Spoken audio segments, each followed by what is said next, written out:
Hi everyone, this is Karen Kennedy, your nutritionist at Real Food Matters. Today, our video is going to be about sea vegetables, seaweed, and it's the last seaweed we're going to talk about on our video series, kombu. Kombu is sea kelp, and we're going to talk about it today and how to cook beans with it. So it's a really exciting video.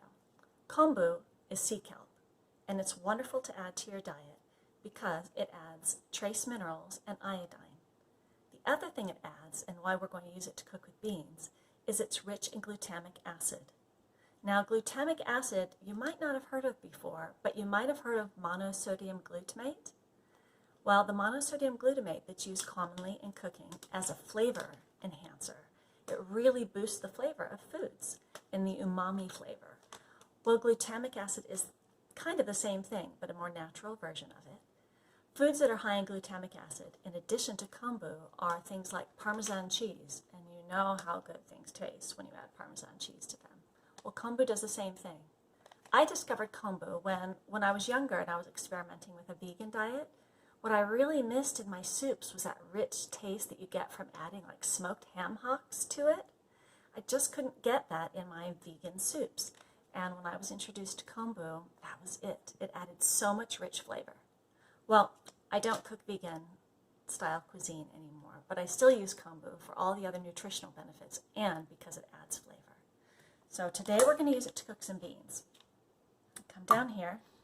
Now the beans we're going to cook with are cannellini beans, which are white kidney beans, and I'm going to use those to make some minestrone soup with. Now, in order to cook beans, to make them tasty and digestible, you want to soak them first. Now here's the difference between dried cannellini beans and soaked cannellini beans. These beans should be soaked for at least 8 hours to overnight. I soaked them overnight. So they absorb water. As you can see, they've plumped right up. And also what that does is it starts the germination process. So when beans or any seed starts the germination process, it activates enzymes, it starts breaking down starches, it breaks down proteins, and it releases the minerals so that they can be used by the plant. Well, it does the same thing for us. It helps the starches, the proteins become more digestible, and it releases the minerals in the seed foods to be more digestible to us. So you always want to go through a soaking process or a pre-germination process with your beans. So that's what we've done. And what I have here in this pot is a big pot of beans. I think I've done about 2 or 3 cups of dried beans here. And I've soaked them overnight in water. And I've changed the water off. I've drained off what was there and I've added fresh water. And now what I'm going to do is I'm going to boil them, cook them for a few hours with the kombu. So first I want to show you how to use the kombu. What I've taken is a sheet of kombu out of here, and it looks like this. It's just a hard, kind of sort of flexible sheet of kelp, the same kind of stuff you'll see on the beach. Now what I want to do first is I'm going to soak it in a little bit of water to soften it and take some of the salt off. And I'm doing this while I bring my beans to a boil. A part of this is really just taking the salt off because I don't like to cook my beans in salty water. Now while this is soaking, I'm bringing my beans to a boil. So I know some of you might never have cooked beans from dried beans before, so I'm going to explain all this in detail.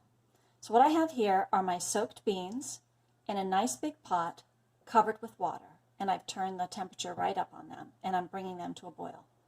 Now one thing that's important is beans will foam and they'll boil over. So always be sure that you have a much bigger pot than you think you're going to need.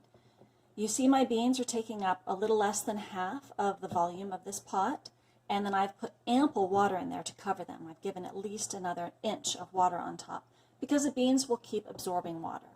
And I'm going to bring this to a boil. Now, normally you'd cover a pot if you want to bring it to a boil more quickly, and you can do that and keep an eye on it. But that's going to lead to the pot boiling over and bean foam going all over your stove. So I'm going to put the lid on and maybe check it every now and then. But you definitely don't want to leave this alone. What I've done is I've set a timer on my stove to remind me to come back and check. So we'll come back as soon as this starts coming back to a boil, and we'll add our kombu. Okay, Our beans are boiling. So I'm going to turn the heat down just a little. Now you can see that there's some foam here forming. What you don't see was exactly how foamy these beans were because, despite setting a timer, I let my beans boil over all over my stove. So there's still some foam left, and what I want you to see is how I'm skimming off some of this foam off the surface.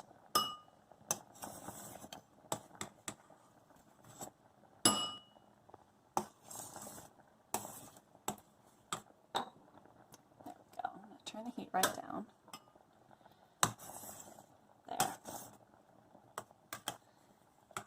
Now they've been defoamed, and now I'm going to add my kombu. I'm going to add both of these strips of kombu. And then I've turned my bean pot down to low. I want it as low as it can be, but still simmering along. And now I can cover it. I'm actually going to move it back to the back burner that's on low. So our pot of beans is going to simmer on the stove for about 45 minutes is what I'll set the timer for, and then I'm going to check them. At this point, sometimes you want to add some seasonings to your beans. For example, if I was making pinto beans for burritos, I'd want to add some cumin to this right now, or maybe you want to add some onion. But you want to wait until you skim the foam off your beans, and then you can add all your seasonings to your beans, along with your kombu. So we're going to let this simmer, and when it's done, we'll test them. So that's how you make your beans from scratch. Obviously, making your beans from scratch is the cheapest way to make your beans. It's the tastiest way to make your beans, and it's the healthiest way to cook your beans. However, sometimes we don't plan in advance, and we don't have enough time to do this. So it's still a great idea to have some canned beans on hand. And you'll notice if you look at the label, this one is an Eden brand. Eden actually uses kombu and adds it to their beans. You'll see on the label. So that's a nice way to buy beans, is to get a brand that also uses kombu. But you can get whatever beans you like and just add kombu to the final soup that you make. So again, please buy some kombu. You'll be adding iodine and trace minerals to your diet by using it, and you'll make your food taste so much better. Also, there's a link to my website down in the description. I do online nutrition consulting all over the world, so please visit my website. Thanks for watching.